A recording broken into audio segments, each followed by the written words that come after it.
నమస్తే అండి. నమస్తే అండి. ఎలక్షన్ తర్వాత రాష్ట్రంలో జరుగుతున్న దాడుల గురించి మీరేమంటారు? ఒకటి, గతంలో ఎన్నికలు ప్రశాంతంగా జరిగేటివి. ఒకప్పుడు ఎప్పుడో పాత రోజుల్లో ఈ విధంగా రౌడీజాలు గుండాయిజాలు ఉండేటివని వినేవాళ్ళం, ఎప్పుడు చూడలేదు మేము. ఇప్పుడు ఏమైందంటే జగన్మోహన్ రెడ్డి గారు ముఖ్యమంత్రి అయిన తర్వాత లోకల్ బడి ఎలక్షన్స్ లో ఏ విధంగా అరాచకాలు చేశారో చూసాం. అక్కడ ఏంటంటే ప్రతి ఒక్కరిని ఎవరైతే ముసలి వాళ్ళ నుంచి యువత నుంచి ఎవరైతే వేస్తారో వాళ్ళందరి దగ్గర నామినేషన్ పత్రాలు చింపేసి ఈ విధంగా తన చేతిలో ఉండే పోలీస్ వ్యవస్థను పెట్టుకొని పంచాయతీ ఎన్నికల్లో రౌడీజం చేశాడు, మున్సిపల్ ఎలక్షన్ లో రౌడీజం చేశాడు, శాసన మండలి ఎలక్షన్ లో కూడా రౌడీజం. శాసన మండలి ఎలక్షన్ లో ఏ విధంగా రౌడీజం చేశాడంటే మనం చూసినట్లయితే పులివెందల్లో భూమిరెడ్డి రామగోపాల్ రెడ్డి గారు గెలిస్తే ఆయన గెలిచిన తర్వాత ఆ పత్రం కూడా ఇవ్వకుండా ఆపాడంటే జగన్మోహన్ రెడ్డి గారు ఎంత క్రూరత్వం ఉండేతో తన ఓటమిని అంగీకరించడం అనేది మనకు తెలిసిందే. ఈ రోజు ఏమంటే ప్రజలందరూ వన్ సైడ్ అయిపోయింది. ఎక్కడ చూసినా గానీ పల్లెల్లో ముసలి వాళ్ళ దగ్గర నుంచి యూత్ వరకు ఎవరిని అడిగినా కానీ మేము జగన్ నోడిస్తాం అంటా ఉన్నారు. వాళ్ళు ఒకే మాట అంటున్నారు, మేము జగన్ నోడిస్తాం, జగన్ నోడిస్తేనే మా బతుకులు మారుతాయి. 5 ఏళ్ళు ఈ అరాచకంతో ఈ రౌడీ ప్రభుత్వాన్ని భరించలేకపోయాం, మళ్ళీ వీడు వస్తే మనం బతకలేమురా అనే విధంగా పల్లెల్లో వచ్చేసింది మార్పు. ఆ మార్పుకి ఏ విధంగా అంటే వాళ్ళు ఓటింగ్ రూపంలో, సైలెంట్ ఓటింగ్ రూపంలో తెలుగుదేశం పార్టీకి వేయడం జరిగింది.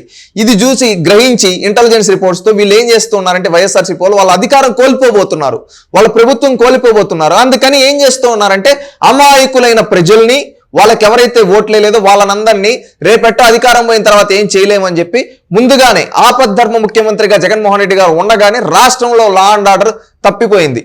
నిన్న స్టేట్ డీజీపీని అదేవిధంగా స్టేట్ సిఎస్ని ఎలక్షన్ కమిషన్ ఢిల్లీకి రమ్మనిందంటే దానికి తార్కాణంగా మనం భావించవచ్చు. ఏ విధంగా వీళ్ళే అరాచకాలు చేస్తూ ఉన్నారు. ముఖ్యంగా పల్నాడు ప్రాంతంలో, తాడిపత్రిలో, అదేవిధంగా చంద్రగిరిలో అయితే చెవిరెడ్డి మోహిత్ రెడ్డి అతను ఏంటి, అతని వయసు ఎంత, అతను ఎంత హుందాతనంగా ఉండాలి రాజకీయాల్లో. ఆడ మనిషిని పట్టుకొని బూతులు మాట్లాడుతూ ఉన్నాడంటే ఇలాంటి వ్యక్తి రాజకీయాలకు అవసరమా? రాజకీయాల్లో గెలిపోవటం సహజం అబ్బా. నువ్వు ఈరోజు రౌడీజం చేస్తా ఉన్నావు, రౌడీజం చేసే నాయకులు అవసరమా? స్మగ్లింగ్ అండి వీళ్ళ బతుకులు, వీళ్ళు స్మగ్లింగ్లు చేసి బతికిన వాళ్ళు. ఈ రోజు వచ్చి ఎన్నికల్లో ఓడిపోతామనే భయంతో ప్రత్యర్థి పార్టీ వాళ్ళని రాడ్లతో కొట్టిస్తా ఉన్నాడు.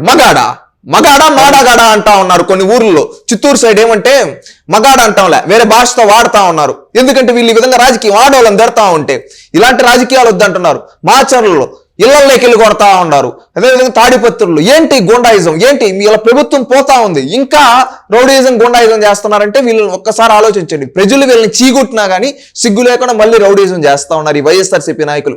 ఈ రోజు ఎవరైతే రౌడీయిజం చేస్తున్నారో వాళ్ళందరికీ రేపు లా అండ్ ఆర్డర్ ప్రకారంగా శిక్ష పడుతుంది ఖచ్చితంగా. ఈ రోజు ఎగిసి పడే వాళ్ళంతా రేపు ఊర్లు దాటి వెళ్ళిపోతారు, ఊర్లు దాటి రాష్ట్రం దాటి వెళ్ళిపోతారు. అట్టుంటుంది వాళ్ళకి ట్రీట్మెంట్.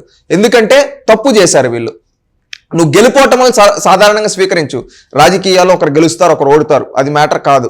నువ్వు గెలిచినా ఉన్న ప్రజల మధ్యలో ఉంటే నువ్వు ప్రజానాయకుడివి. గెలిపోవటంతో సంబంధం లేకుండా ఓడిపోతున్నామనే భయంలో ఈ విధంగా దిగజారుతున్నారంటే వీళ్ళ లాంటి నాయకులు ఇంకా భవిష్యత్తులో వీళ్ళకి భవిష్యత్తు ఉండదు. ఎందుకంటే రాజకీయంగా ఎలాంటి భవిష్యత్తు లేదు వీళ్ళని కూడా లేపు. ఎవరైతే ఈరోజు మాచర్లో ఎగిసి పడుతున్నాడో, అదేవిధంగా చిత్తూరులో చంద్రగిరిలో ఎవరైతే ఎగిసిపడతా ఉన్నారో, ఈ రోజు అయితే చంద్రగిరిలో ఎగిసిపడిన భాను రెడ్డో ఏదో పేరు, అతని పేరు రామచంద్రపురం, అతను ఎత్తుకొని పోయి బొక్కలో వేశారు ఈరోజు. రేపు అదేవిధంగా ఎవరైతే ఎగరతా ఉన్నారో వాళ్ళందరి పైన కూడా చర్యలు ఉంటాయి.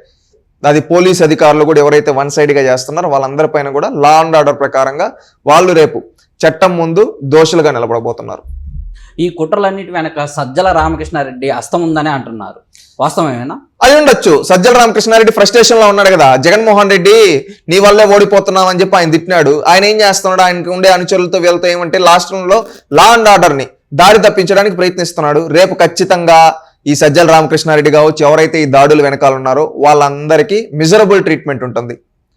అలా miserable treatment law and order ప్రకారంగా ఉండబోతుంది ఖచ్చితంగా. ఈ రోజు వీళ్ళు చేసిన ప్రతి ఒక్క అరాచకానికి రేపు జవాబు ప్రజలు చెప్పిస్తారు. ఎందుకంటే రేపు గవర్నమెంట్ పోయిన తర్వాత ఇదే సజ్జల రామకృష్ణారెడ్డి రోడ్డు పైన పోతా ఉంటే అదే జనాలు ఈ రోజు అతని చేతిలో బాధితులు రేపు అతన్ని కొట్టేస్తే రాళ్ళు తీసి ఎవడు అడుగుతాడు? డమ్మీ కేసులాగా పోతుంది. ఎన్నికల తర్వాత రాష్ట్రంలో దాడులు జరిగే అవకాశం ఉందని కేంద్రం హెచ్చరించినా గానీ రాష్ట్ర డీజీపీ కావచ్చు, సిఎస్ కావచ్చు పట్టించుకోకపోవడానికి కారణం ఏంటంటారు? ఒకటి, సిఎస్ గురించి ప్రత్యేకంగా చెప్పాలి. సిఎస్కి ఏంటంటే కుల పిచ్చి ఎక్కువ అన్నట్టుగా నేను విన్నాను. ఎందుకంటే కులం కూడి పెడితే గుణం గుర్తింపునిస్తారంటారు. ఈ గుణం లేని ఈ కొంతమంది అధికారులు కొంతమందికి పాలెగాళ్ళుగా పనిచేస్తా ఉన్నారు. పాలెగాళ్ళ రాజ్యంలో పనిచేస్తున్నారు. ముందున్నాడు ఒక డీజీపీ, స్వామి భక్తి ఎక్కువ, ఎలక్షన్ కమిషన్ తీసి పారేసింది. ఇప్పుడు మారాడు కాబట్టి డీజీపీ కొద్ది పర్లేదు, లేకపోతే ఇంకా ఎక్కువ ఉంటుంది. ఇప్పుడు సిఎస్ ఒకడున్నాడు, ఆయన్ని కూడా బీకేస్తే రాష్ట్రంలో లా అండ్ ఆర్డర్ కంట్రోల్ లేక వస్తుంది. ఈయన ఏంటంటే సొంత పక్కన ఒక తోక ఉంటుంది, ఆ తోక కోసం పనిచేస్తారు, ఆ తోకల కోసం పనిచేయొద్దండి. మారండి, మీరు ఒక అధికారులు, ప్రభుత్వ అధికారులు హుందాతనంగా ఉండండి. అంతేగాని మా వ్యక్తి మావాడు అనుకుంటే రేపు అతనితో పాటు మీరు కూడా శ్రీకృష్ణ జన్మస్థానానికి వెళ్తారు, గుర్తుపెట్టుకోండి.